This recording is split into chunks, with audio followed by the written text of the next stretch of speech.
हाँ जी दोस्तों, क्या हाल चाल आपके। उम्मीद करता हूं जबरदस्त होंगे। देखो, आज के सेशन में डियर हम स्टार्ट करेंगे आपका आगे का टॉपिक। कहाँ गया वो, पता नहीं, मैंने कुछ खोल लिया मैंने। हाँ जी, आपका आगे का टॉपिक, जो अगला टॉपिक है आपका, that is interest on working capital. जो टॉपिक है आपका आज का, वो है आपका इंटरेस्ट ऑन वर्किंग कैपिटल। देखो, लास्ट क्लास में आपने रिटर्न ऑन इक्विटी किया था। अब आज हम खत्म करेंगे आपका इंटरेस्ट ऑन वर्किंग कैपिटल, और एक और टॉपिक बचा है, वो भी आपका खत्म हो जाएगा। तो पहले आपका वर्किंग कैपिटल होता क्या है, मैं आपको थोड़ा सा आइडिया दे देता हूं। देखो, इसमें आइडिया देने वाली भी बात नहीं है एक्चुअली में। वर्किंग कैपिटल आप जानते हो, बचपन से आप पढ़ते आ रहे हो। वर्किंग कैपिटल का मतलब होता है जो डेली बेसिस पे शॉर्ट टर्म के अंदर आपकी current assets and current liabilities पे जो एक्सपेंडिचर होता है, उसको बोलते हैं आपकी वर्किंग कैपिटल। अब यहां पे आपको क्या सीखना है, जो आपका इलेक्ट्रिसिटी कंपनीज है, electricity companies, dear, electricity companies कहां कहां पे आपका पैसा स्पेंड करती हैं, और उसके ऊपर आपको क्या निकालना है, आपका इंटरेस्ट निकालना है। ठीक है, ये इंटरेस्ट ऑन कैपिटल बेसिकली एक रिटर्न की फॉर्म में, जैसे आपने रिटर्न ऑन इक्विटी निकाला, वैसे ही आपने इंटरेस्ट ऑन कैपिटल भी कैलकुलेट करना है, सेम वे में एकदम। अब इसके अंदर कौन कौन से एक्सपेंडिचर होते हैं, वो आपको थ्योरेटिकल पॉइंट ऑफ व्यू में दे रखे हैं। तो एक बार डियर एक काम करते हैं, इसको एक बार देख लेते हैं इसके अंदर क्या दिया है। The working capital shall cover cost of fuel stock. सबसे पहला जो एक्सपेंडिचर होता है आपका कॉस्ट ऑफ फ्यूल स्टॉक। दूसरा एक्सपेंडिचर होता है advance payment toward such cost, तो इसकी एडवांस पेमेंट आ जाएगी। उसके बाद होता है cost toward secondary fuel oil stock, तो उसके बाद आपका सेकेंडरी आपका ऑयल फ्यूल कॉस्ट आ जाती है। उसके बाद maintenance pairs, receivables, operations and maintenance expenses including water charges and security expenses for one month. मतलब आपके जो है सिक्योरिटी एक्सपेंसेस आ जाएंगे आपके एक महीने के लिए। तो रेट ऑफ इंटरेस्ट आपको जो है नॉर्मेटिव बेसिस पे दिया होगा, ठीक है, and shall be considered as the bank rate as on 1 April 2023। जो भी 1 अप्रैल 23 को बैंक रेट होगा, उस डेट पे आपका रेट ऑफ इंटरेस्ट ले लिया जाएगा। सर लेकिन हम तो इससे बहुत आगे आ चुके हैं साल में। तो डियर, जब ये अमेंड होगा तब अमेंड होगा, अभी के लिए अमेंडमेंट नहीं है। इस डेट को जो रेट ऑफ इंटरेस्ट था, अभी के लिए वही रेट आपका लिया जाएगा, और ये रेट क्वेश्चन में आपका गिवन होता है, ठीक है। और इसके बाद, और as on the 1 April of the year during the tariff period 23 से 28, लो बता दिया इसने। वो कह रहा है अगर इस डेट को रेट नहीं लिया तो 2023 से लेके 2028 के बीच में, अब 2028 जब आएगा तब देखेंगे, 2028 के बीच में डियर, जब आपका इंटरेस्ट का रेट आएगा, जो भी इंटरेस्ट रेट एप्लीकेबल होगा, in which the generating station or unit thereof or the transmission system including communication system or thereof element thereof as the case may be, जो भी आपके सिस्टम्स यहां पे दे रखे हैं उनके हिसाब से जो भी रेट आपको गिवन होगा is declared under commercial operation whichever is later. मतलब अगर 2023 का आपका रेट दे रखा है 15% और 24 का रेट है 16%, 25 का रेट आ गया 16.5%, तो जो भी लेटर यानी कि जो लास्ट वाला रेट होगा वो आपका ले लिया जाएगा। बताओ कितनी फालतू की बात है। Provided that in case of turning up the rate of interest on working capital shall be considered. वो कह रहा है एक केस होता है टर्निंग अप का केस, उस केस में वो बैंक रेट के 1 अप्रैल को जो भी बैंक रेट होगा डियर, एप्लीकेबल रेट नहीं, बैंक रेट होगा, उस रेट पे टैरिफ पीरियड में आप क्या करोगे, इंटरेस्ट ऑन वर्किंग कैपिटल को कैलकुलेट कर लोगे। तो एक बार मेरे साथ ना एक स्टेटमेंट बनाओ। स्टेटमेंट बनाना मत, वैसे मैंने आपको फॉर्मेट में दे रखा है, रहने दो, बनाओ मत। यहां पे आपको एक स्टेटमेंट दे रखा है, ऊपर जितने भी आपको एक्सपेंसेस दिए थे, फ्यूल स्टॉक, एडवांस पेमेंट और आपके सेकेंडरी फ्यूल मेंटेनेंस, वो सारे मैंने फॉर्मेट के अंदर आपको यहां पे गिवन आपके दे रखे हैं। तो कैसे कैलकुलेट करना है डियर, मान लो आपको फर्स्ट ईयर का जो एक्सपेंस दिया है, वो मान लो आपको 200 दिया है कॉस्ट ऑफ फ्यूल का, और वो कह रहा है फर्स्ट ईयर के लिए 200 है, अगले 2 साल के लिए ये आपका 50% इंक्रीज हो जाएगा। तो अगर आप इसमें 50% इंक्रीमेंट करते हो, इंक्रीमेंट, तो 50% कितना होता है, 200 का आपका 100, तो ये हो जाएगा 300, और यहां पे भी 300। मतलब वो हर साल की सेपरेट इंफॉर्मेशन आपको देगा, राइट। ऐसे ही आपकी सेकेंडरी फ्यूल ऑयल की, फ्यूल कॉस्ट की, लिक्विड फ्यूल कॉस्ट की, ऑपरेशन एंड मेंटेनेंस एक्सपेंस, इससे रिलेटेड एक सेपरेट टॉपिक है, जो हम आगे जाके पढ़ने वाले हैं इसका क्वेश्चन करने के बाद। ठीक है, इसके बाद मेंटेनेंस स्पेयर्स, रिसीवेबल्स, एंड यहां पे जब आप टोटल कर दोगे डियर, ये आपकी सारे आपके वर्किंग कैपिटल के एलिमेंट्स हैं और ये सारे आपको क्वेश्चन में गिवन होते हैं। इनका टोटल जब आप कर देंगे, मान लो इनका टोटल आ रहा है आपका 1000, तो रेट ऑफ इंटरेस्ट आपको क्वेश्चन में गिवन होगा, मान लेते हैं 15%, तो 150 आपका आंसर आ जाएगा। ऐसे ही हर साल में आपको इंटरेस्ट ऑन वर्किंग कैपिटल निकाल लेना है। बताओ कितना फालतू का टॉपिक है, यही है, इसमें और कुछ नहीं है। तो आ जाओ मेरे साथ, देखते हैं क्वेश्चन में आपको क्या दिया हुआ है। Question number 5, consider the following estimated information provided by XYZ Power Supply Company Limited, rupees in lakhs, for the next 5 years। 5 साल का डेटा दिया है, तो भैया पहले मेरे साथ एक फॉर्मेट बना लो जल्दी से। आ जाओ, ये वाला फॉर्मेट, सेम फॉर्मेट बनेगा डियर, सेम फॉर्मेट बनेगा आपका। सीरियल नंबर मत लिखना। Calculation of interest on working capital, calculation of interest on working capital. आपको क्या निकालना है? Interest on working capital. तो यहां आप लिख दो ईयर 1, ईयर 2, ईयर 3, ईयर 4 और ईयर 5। ये आपके 5 साल आपको गिवन है। तो पहला साल हो गया, ठीक है, ये आपका दूसरा साल हो गया, को बंद कर देते हैं, इसको जो है बंद कर देते हैं। ठीक है, ये आपका यहां पे तीसरा साल हो गया, सबको बंद कर दो। थर्ड ईयर, एंड आपका ईयर 4, ये आपका ईयर 5, और आखिरी में आपका यहां पे क्लोज हो जाएगा ये।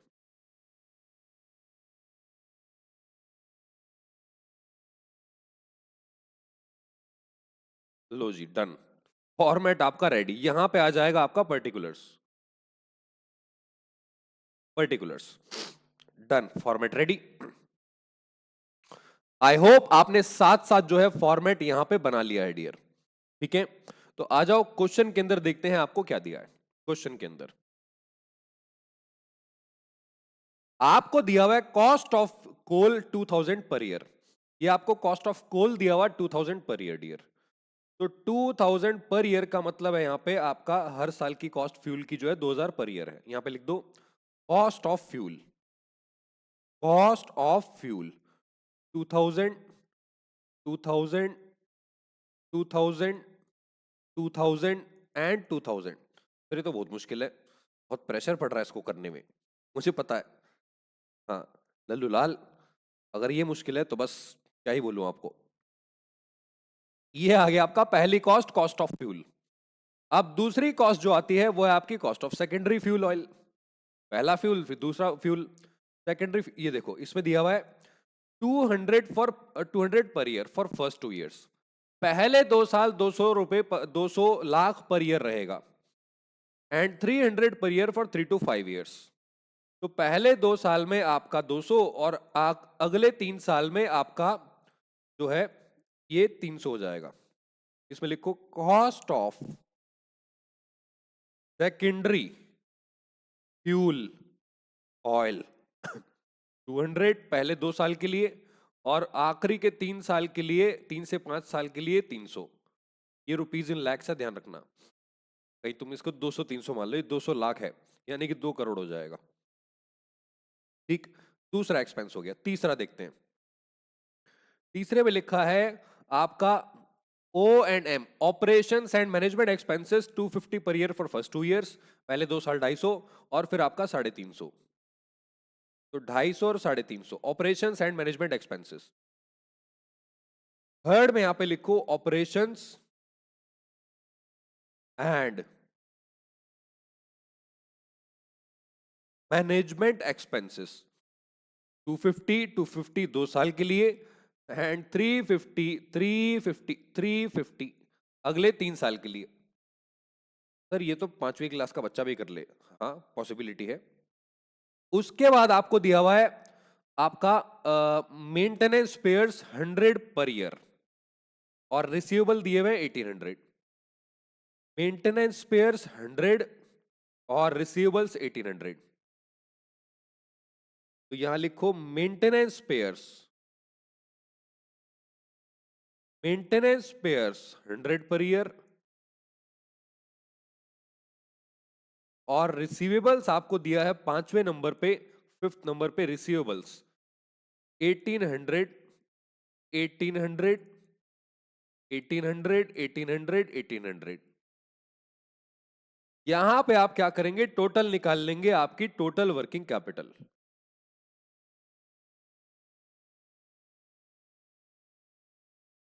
टोटल वर्किंग कैपिटल टोटल कर दो हर साल का, पहले 2 साल का तो सेम ही आएगा, 2200 प्लस 250 प्लस 100 प्लस 1800।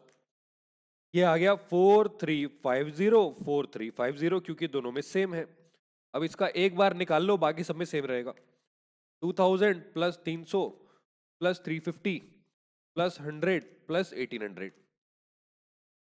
4550, 4550, 4550। ठीक। अब आपको रेट ऑफ इंटरेस्ट दिया होगा वर्किंग कैपिटल का, यहां पे 12% दिया हुआ है रेट ऑफ इंटरेस्ट। तो calculate interest on working capital dear, निकाल लेते हैं। आ जाओ, यहां पे लिख दो अगला आइटम, इसके नीचे रेट ऑफ इंटरेस्ट। इसको एक्सपैंड कर दो, फॉर्मेट को थोड़ा सा एक्सपैंड कर दो, मतलब आपने शायद एक्सपेंड कर लिया है, मेरे को करने दो। Rate of interest, rate of interest कितना परसेंट था मैं भूल गया, 12%, 18, 18%, 12% है। 12%, 12%, 12%, 12% और आपका 12%। तो बस यहां से आ जाएगा आपका इंटरेस्ट ऑन वर्किंग कैपिटल। लो जी, done. Interest on working capital निकाल लो। 4550 इंटू 12% आ रहा है 546,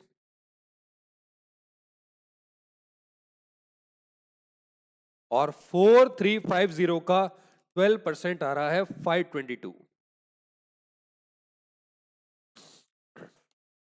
डन। ये था आपका प्यारा सा छोटा सा क्वेश्चन, छोटू सा। और इसको वीडियो पॉज करके लिख लो, आपको मैं 10 सेकंड का टाइम देता हूं जल्दी से। ठीक है, वैसे तो आप इसको अपने आप भी कर लेंगे, आप इसको सेल्फ स्टडी भी कर सकते हैं डियर। ऑल राइट, जल्दी से इसको नोट डाउन कीजिए, फिर हम चलते हैं आपके नेक्स्ट टॉपिक पे। Let's move on to the next topic, please note it down जल्दी से।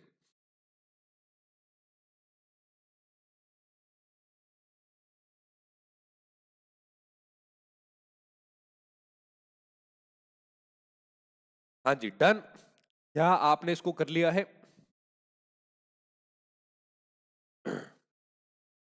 आई होप आपने इसको नोट कर लिया है। अब हम चलते हैं डियर आगे।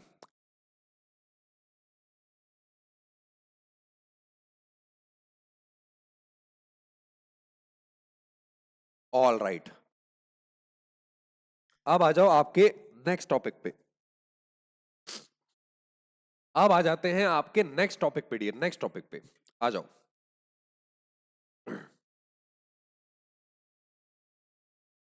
ये था आपका इंटरेस्ट ऑन वर्किंग कैपिटल।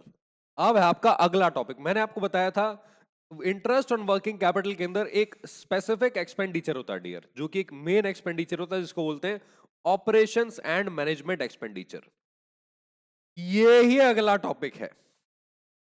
अरे यही अगला टॉपिक है यार, यही अगला टॉपिक है, ऑपरेशंस एंड मैनेजमेंट एक्सपेंसेस। आपका 5वां टॉपिक। ठीक। अब इसके अंदर डियर क्या क्या आता है एक बार देखते हैं। सबसे पहले इसमें आएगा आपका normative operation and maintenance expenses, ये भी क्वेश्चन में आपको गिवन होगा। ठीक है। In addition the water supply, sorry water charges, security expenses, capital spares for thermal generating stations shall be allowed separately. तो इसके अंदर कुछ सेपरेट एक्सपेंडिचर्स आएंगे। पहला आपका normative operation and maintenance expenses, इसके अलावा वाटर चार्जेस। देखो ये ऑपरेशन एंड मेंटेनेंस क्यों है मैं बताता हूं। ऑपरेशन का मतलब इलेक्ट्रिसिटी को प्रोड्यूस करने वाला एक्सपेंडिचर होता है, और मेंटेनेंस करने का मतलब है जो आपके पावर स्टेशंस होते हैं उनकी मेंटेनेंस हर आपकी रिक्वायर्ड होती है हर पीरियड में, ड्यूरेशन में, तो वो एक रेगुलर एक्सपेंडिचर है, इसलिए इसको सेपरेटली कैलकुलेट किया जाता है क्योंकि इसके अंदर आपके कुछ एक्सपेंसेस होते हैं। तो ये क्वेश्चन डियर मैं जो है आपको कराऊंगा नहीं, ये आप खुद करेंगे, पता है क्यों? क्वेश्चन पढ़ लो एक बार, आ जाओ। Consider the following estimated information provided by XYZ Power Supply Company Limited rupees in lakhs for the next 5 years. 5 साल का आपको डिटेल दी है, ये देखो year 1, year 2, 3, 4, 5 as it is. Normative operation and management 2500 for year 1, तो पहले साल में तो हो गया 2500 and this will increase 10% per year. Year इसमें आप कर दो प्लस, कैलकुलेटर उठाओ, 2500 2500 प्लस 10%, प्लस 10 करो, परसेंटेज का बटन दबा दो, कितना हो गया 2750 प्लस 10% 3025 प्लस 10% 3327.5 प्लस 10% 3660.25, बस हो गया। ये आपका पहला एक्सपेंडिचर था। अब आप मुझे बताओ क्या मैं आपको इसको करवाऊं क्वेश्चन को? अरे आप बताओ ना, क्या मुझे इसको करवाना चाहिए क्वेश्चन को? नहीं सर ये तो बस ऐसे ही हो जाएगा। अब देखो अगला चार्जेस, अगला अगला point, water charges 500 for year 1, 500 रुपए पहले साल में, एंड 2 दूसरे साल में भी 500, and it will increase 20% per year there after. 500 में 20%, 100 बढ़ा दो, फिर 6 दूनी 12 120, फिर इसका 20% इंक्रीज कर दो। Security expenses 750 per year up two year 4, 4 साल तक 750 750 750 750 एंड 800 फॉर 50, 5वें साल में 800। टोटल आ गया operations and management expenses, total आ गया ऑपरेशंस एंड मैनेजमेंट। मुझे बताओ इस क्वेश्चन में मैं आपको क्या करवाऊं? What should I do in this question so it can help you out? मुझे बताओ ना इसमें कैसे हेल्प करूं मैं आपकी? नहीं सर इसमें तो कोई हेल्प की जरूरत ही नहीं है। ऑल राइट डियर, तो अब आते हैं अपने आखिरी टॉपिक पे इस चैप्टर के, preparation of financial statements of an electricity company. राज की बात लिखो, राज की बात, राज यानी कि सीक्रेट। जो आपके फाइनल अकाउंट्स होते हैं ना कंपनीज के, final accounts of a company, जो कि एज पर कंपनीज एक्ट 2013 बनाए जाते हैं। डियर, इलेक्ट्रिसिटी कंपनी का कोई सेपरेट फॉर्मेट नहीं होता, बैंकिंग का होता है। बैंकिंग रेगुलेशन एक्ट में आपने जो है, अगर आपने चैप्टर पढ़ा है, बैंकिंग रेगुलेशन एक्ट में जो बैंकिंग के फाइनेंशियल स्टेटमेंट्स हैं वो सेपरेट होते हैं, डिफरेंट होते हैं। लेकिन इलेक्ट्रिसिटी कंपनी के डिफरेंट फाइनेंशियल स्टेटमेंट्स नहीं होते, वो सेम फाइनेंशियल स्टेटमेंट्स होते हैं जो आपके कंपनीज एक्ट 2013 में किसी भी नॉर्मल जनरल कंपनी के होते हैं। तो डियर, ये जो इसका क्वेश्चन है इलेक्ट्रिसिटी कंपनी का, ये मैं आपको रेफर कर रहा हूं आपके फाइनल अकाउंट्स वाले चैप्टर के लिए। जब हम वो कवर कर लेंगे ना, तो आप इस क्वेश्चन को अपने आप ही उठा के कर लेंगे, क्योंकि इलेक्ट्रिसिटी में जो फाइनेंशियल स्टेटमेंट्स का क्वेश्चन गिवन है डियर, वो बहुत ही आसान क्वेश्चन है। उसमें सिर्फ आपकी बहुत ही बेसिक एडजस्टमेंट्स आपको दी हैं। सर लेकिन हमने तो अभी फाइनल अकाउंट्स पढ़ा ही नहीं है, तभी तो कह रहा हूं आप फाइनल अकाउंट्स चैप्टर जब कवर कर लेंगे तो इस चैप्टर पे हम वापस आएंगे इस क्वेश्चन को कवर करने के लिए, क्योंकि कंपनी के फाइनेंशियल स्टेटमेंट्स, इलेक्ट्रिसिटी कंपनी के स्टेटमेंट्स बिल्कुल सेम होते हैं एज इट इज जो आपके फाइनल अकाउंट्स कंपनीज के बनाए जाते हैं। देखो यहां पे लिखा भी है, the financial statements of electricity company are prepared as per schedule 3 of the companies act 2000। कोई भी सेपरेट रूल इसके अंदर नहीं है, सेम रूल है। अगर आपने पढ़ चुके हैं ना चैप्टर, तो आप इसको अटेम्प्ट भी कर सकते हैं। अगर आप फाइनल अकाउंट्स पढ़ चुके हो तो आप इसको अटेम्प्ट कर सकते हैं। सर क्या चैप्टर खत्म हो गया? नहीं डियर, इस चैप्टर में कभी कभार थ्योरी भी आती है, एमसीक्यू के क्वेश्चंस भी आ जाते हैं। तो जो भी थ्योरी मैंने स्टार्टिंग में छोड़ दी थी डियर, वो सारी थ्योरी हम कवर करने वाले हैं अभी आपके सेशन में, सारी थ्योरी, ऑलमोस्ट एवरीथिंग। ठीक है, 5 मिनट लगेंगे, 5 से 7 मिनट मुश्किल से, और आपका ये चैप्टर आपका वाइंड अप हो जाएगा, 5 से 10 मिनट मैक्सिमम। ठीक है, सबसे पहले डियर, ये वाली बात मैं आपको ऑलरेडी बता चुका हूं कि इंडिया जो है वो आपका third largest producer and second largest consumer है। इंट्रोडक्शन आप एक बार खुद से रीड कर लेना। रेगुलेटरी फ्रेमवर्क, आप जानते हो कि अभी के टाइम पे, आज के टाइम पे इलेक्ट्रिसिटी एक्ट 2003 जो है वो रिप्लेस कर चुका है आपके जितने भी ओल्ड एक्ट्स हैं, पुराने एक्ट्स को, उन सबको। ये ओल्ड एक्ट आपसे नहीं पूछेंगे, लेकिन वो आपसे ये पूछ सकता है कि करंट में कौन सा एक्ट आपका चल रहा है। ठीक, तो इलेक्ट्रिसिटी एक्ट 2003 इज एप्लीकेबल, इन सबको वो रिप्लेस कर चुका है। राइट, अब आ जाओ main features of electricity act. हाँ, यहां पे आपका एमसीक्यू बनता है। एमसीक्यू में क्वेश्चन आता है कि which of them is not a feature, of electricity act 2003। इनमें से कौन सा फीचर इलेक्ट्रिसिटी एक्ट का नहीं है? तो पहले तो आपको सारे फीचर पता होने चाहिए। पहला फीचर, इलेक्ट्रिसिटी को प्रोड्यूस करने के डियर 3 स्टेप्स होते हैं। पहला स्टेप होता है जनरेशन, उसको पैदा करना। दूसरा स्टेप होता है ट्रांसमिशन, एक पैदा करने के बाद एक जगह उसको स्टोर करना, ट्रांसमिट करना। माइक यूज किया आपने कभी? माइक में एक ट्रांसमीटर होता है जो ट्रांसफर करता है आपकी वॉइस को आपके फोन के अंदर या फिर कैमरे के अंदर। तो यहां पे डियर एक ट्रांसमिशन होता है इलेक्ट्रिसिटी का, एक जगह स्टोर करने के लिए। तीसरा डिस्ट्रीब्यूशन, अब आपने स्टोर कर लिया इलेक्ट्रिसिटी को, अब आप पहुंचाओ मार्केट में, कंज्यूमर्स तक। तो 3 स्टेप प्रोसेस है, जनरेशन, ट्रांसमिशन एंड डिस्ट्रीब्यूशन। इनको सेपरेटली जो है आइडेंटिफाई कर लिया है इलेक्ट्रिसिटी एक्ट 2003 के अंदर। सेपरेट इनको प्रोसेस माना गया है, एक नहीं माना। उसके बाद dear, power generation has completely been delicensed except for hydro power projects over a certain size. वो कह रहा है जो हाइड्रो पावर प्रोजेक्ट्स है डियर, हाइड्रो पावर होता है जो पानी से, वाटर से बिजली बनती है डियर, अगर वो बड़े लार्ज स्केल पे नहीं है, बाकी आपके जो भी हाइड्रो पावर के प्लांट से पावर जनरेशन होती है उन सबको डी लाइसेंस कर दिया गया है, मतलब उनका लाइसेंस छीन लिया गया है। सर ऐसा क्यों किया? यस, करना पड़ा, इलीगल हो रहा था मामला। उसके बाद 10% of the power supplied by suppliers and distributors to the consumers has been generated using renewable and non-conventional sources of energy।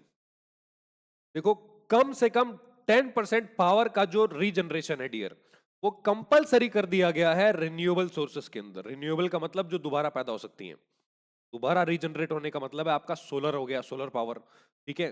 और आपका जो भी नॉन कन्वेंशनल, मतलब जो पुराने सोर्सेस नहीं है। पुराने सोर्स कौन से होते थे? कोल। कन्वेंशनल का मतलब ओल्ड होता है, कोयले से बिजली बनती थी। इसके अलावा आपका एक मतलब जो भी एलिमेंट्स होते हैं ना, जो आपके वेस्टिंग एसेट्स होती हैं, वेस्टिंग एसेट से बिजली बनती थी, अब वो तो खत्म हो जाएंगे। इसलिए रिन्यूएबल सोर्सेस को बढ़ावा देने के लिए 10% उसमें कंपलसरी कर दिया गया है कि आपके नॉन कन्वेंशनल और रिन्यूएबल सोर्सेस से बिजली बनेगी।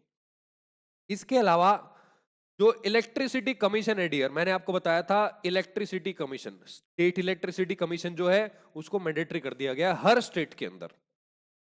और अगर इलेक्ट्रिसिटी कमीशन आपकी बात ना सुने तो एपेलेट ट्रिब्यूनल को आपका जो है सीईआरसी और एसईआरसी का के अगेंस्ट में अगर आप जाते हो तो एपेलेट ट्रिब्यूनल को एक जो है क्रिएट कर दिया गया है।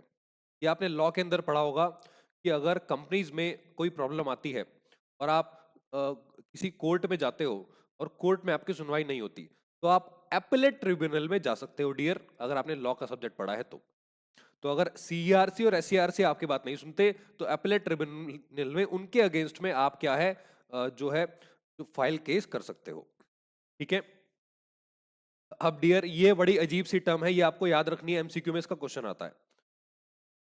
Ombudsman scheme. ऑम्बड्समैन स्कीम क्या होता है? एक आपका ग्रीवेंस रिड्रेसल का एक पोर्टल होता है, पोर्टल।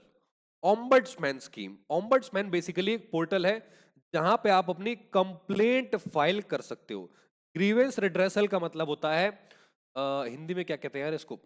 ग्रीवेंस का मतलब अगर आप पीड़ित हो, रिड्रेसल का मतलब जहां पे पीड़ित की बात सुनी जाए, ठीक है। तो वो आपका इंट्रोड्यूस कर दिया गया, इसका नाम याद रखना, ऑम्बड्समैन स्कीम, ठीक। इसके अलावा मीटरिंग जो है कंपलसरी कर दी, ऑब्लिगेटरी कर दी गई है, एंड प्रोविजन जो आपकी चोरी को लेके है रूल जो है स्ट्रिक्ट हो गए हैं। इसके अलावा आपका कोई भी फीचर यहाँ पे नहीं है, ठीक है।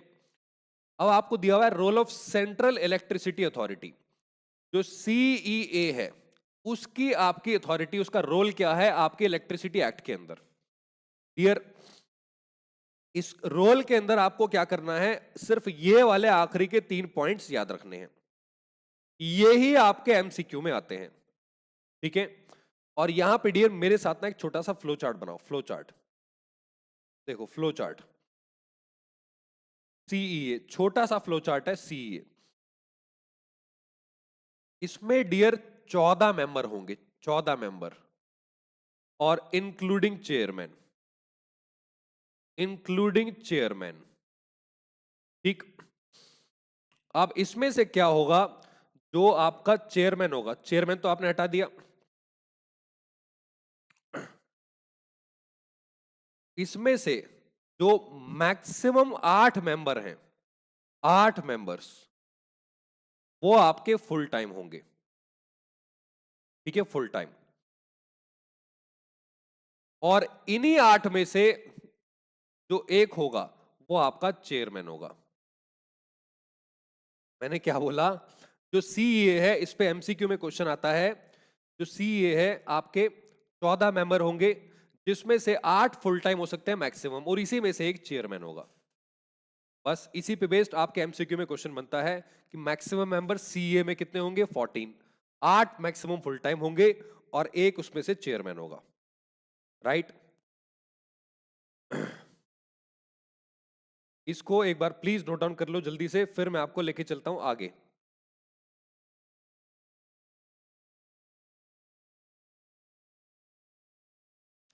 बाकी जो रोल है डियर, रोल आप इसको एक बार रीड कर लेना, रोल यूजुअली एग्जाम में आता नहीं है, ठीक है। आगे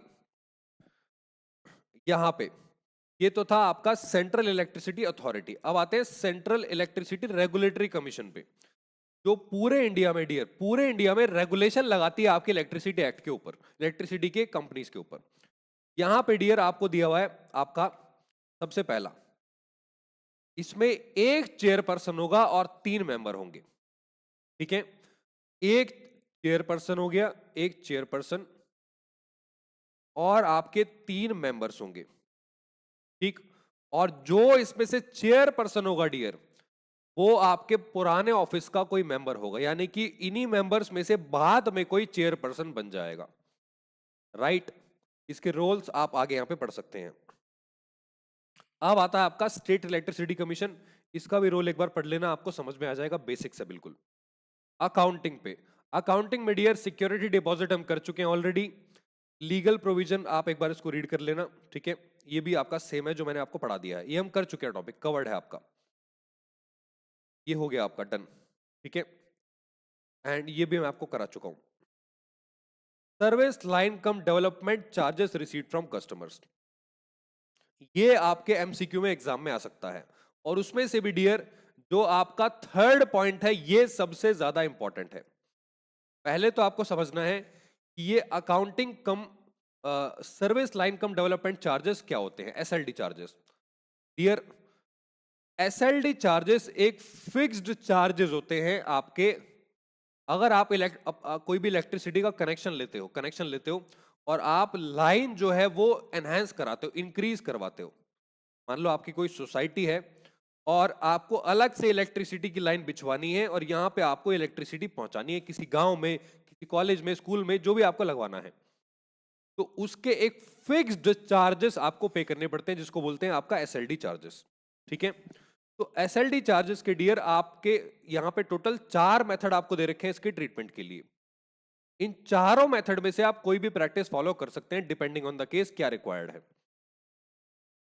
तो पहले तो एसएलडी चार्जेस जो इलेक्ट्रिसिटी कंपनी रिसीव करेगी उसको एज अ लायबिलिटी ट्रीट कर सकती है, और धीरे धीरे करके प्रोपोर्शनेट अमाउंट अपनी इनकम में डाल सकती है, क्योंकि ये फिक्स चार्जेस होते हैं, एक ही बार रिसीव होते हैं। आपने इसको रिसीव किया, bank account debit, entry pass होगी, bank account debit to SLD charges, और बाद में धीरे धीरे एसएलडी चार्जेस आपके टू प्रॉफिट एंड लॉस, मतलब इसमें से कुछ पार्ट आप पीएनएल में डाल सकते हैं। बस ये पहला ट्रीटमेंट है। दूसरा, इसको आप रिजर्व के फॉर्म में ट्रीट कर सकते हैं, ठीक है, क्योंकि अमाउंट डियर रिफंडेबल नहीं होता। और आप इसको रिजर्व एंड सरप्लस में दिखा सकते हैं आपकी बैलेंस शीट के अंदर, राइट। और लेकिन यहां पे आपको प्रोपोर्शनेट अमाउंट को इनकम स्टेटमेंट में ट्रांसफर करने की जरूरत नहीं है, क्योंकि पूरी लाइफ टाइम ये जो बिजली का फिक्स चार्ज है आपने उनसे ले लिया है। आप बस इसको एज अ रिजर्व यहां पे दिखा देंगे। पहले में क्या दिखा रहे थे, लायबिलिटी, और धीरे धीरे P&L में डाल रहे हो इनकम के तौर पे। दूसरा ट्रीटमेंट रिजर्व और कहीं नहीं जाना। तीसरा ट्रीटमेंट कैपिटल रिजर्व, लेकिन इसमें कैपिटल रिजर्व जो है इसमें प्रोपोर्शनेट अमाउंट आपको क्या करना है, अपने प्रॉफिट एंड लॉस में ट्रांसफर कर देना है। तो आपको यहां पे डियर आपकी एंट्री दे रखी है, bank account debit to capital service line contribution account, और धीरे धीरे करके जब आप P&L में डालेंगे तो ये डेबिट हो जाएगा आपका लायबिलिटी, कैपिटल रिजर्व, और प्रॉफिट एंड लॉस में उसका प्रोपोर्शनेट अमाउंट ट्रांसफर हो जाएगा। ठीक, ये तीसरा आपका ट्रीटमेंट था। चौथा ट्रीटमेंट, इसको आप क्या कर सकते हो, इसको एज अ रिडक्शन दिखा सकते हो आपकी cost of non current asset और डेप्रिसिएशन आपकी रिड्यूस कॉस्ट में से। मतलब सिंपल लैंग्वेज में जो बैलेंस शीट होती है, जो आपकी नॉन करेंट एसेट है, आप एज अ रिडक्शन इसको दिखा सकते हो डेप्रिसिएशन के तौर पे, जो आपकी एसेट्स को रिड्यूस करेगा, क्योंकि ये आपकी लायबिलिटी आपको रिसीव हुई थी। तो आप यहां ना दिखा के नॉन करेंट एसेट में उसको माइनस कर सकते हैं। एक ही बात है, सेम आपकी बैलेंस शीट पे इंपैक्ट आएगा। आखिरी में आपका ग्रांट रिसीव, डियर इसको छोड़ देना, हाँ काट दो उसको, ये रिक्वायर्ड नहीं है। डेप्रिसिएशन ये मैं आपको करा चुका हूं, ठीक। कैलकुलेशन कैसी होती है ये भी मैं आपको बता चुका हूं। हालांकि यहां पे सिर्फ ये वाला पॉइंट डियर आपका इंपॉर्टेंट है, आपके बीच में ये 4 पॉइंट्स पढ़ लेना कि एक तो डेप्रिसिएशन स्ट्रेट लाइन मेथड से लगता है SLM। दूसरा, इसकी रेजिडुअल लाइफ 10 साल होती है। साल्वेज वैल्यू 10% एंड मैक्सिमम 90% का डेप्रिसिएशन अलाउ होता है। यही आपके एमसीक्यू में आता है डियर, आप उठा के देख लो हिस्ट्री। और जो वैल्यू बेस होता है जिसके ऊपर डेप्रिसिएशन लगता है वो आपकी कैपिटल कॉस्ट होती है, ठीक है। हाँ सर। और फ्री होल्ड लैंड पे डेप्रिसिएशन नहीं लगता, ठीक है। बस ये आपके आपके जो थे पॉइंट्स थे। अब यहां पे आपको दिया हुआ है कंपोनेंट्स ऑफ टैरिफ, इसकी भी डियर जरूरत नहीं है, ये भी काट दो, ये भी हटा दो। हाँ, यहाँ पे आपके प्रैक्टिकल टॉपिक हैं, ये हमने सारे कवर कर लिए हैं। Return on equity, interest on capital, depreciation interest on working capital, और ऑपरेशन एंड मैनेजमेंट एक्सपेंसेस, ठीक है। और ये आपके कुछ कुछ चार्जेस दे रखे हैं, इसकी भी जरूरत नहीं है, ये भी नहीं आता। बस यहाँ पे खत्म होता है आपका इलेक्ट्रिसिटी का चैप्टर। और उम्मीद करूंगा चैप्टर आपको समझ में आ गया। बहुत बेसिक चैप्टर है, 2-3 टाइप्स के क्वेश्चंस हैं और वो भी सारे एक जैसे हैं, राइट। तो यहाँ पे मैं ओवर करूंगा आज के सेशन को डियर। मिलूंगा आपसे अगले सेशन में अगले आपके टॉपिक को लेके, चैप्टर को लेके। तब तक के लिए take care and bye bye.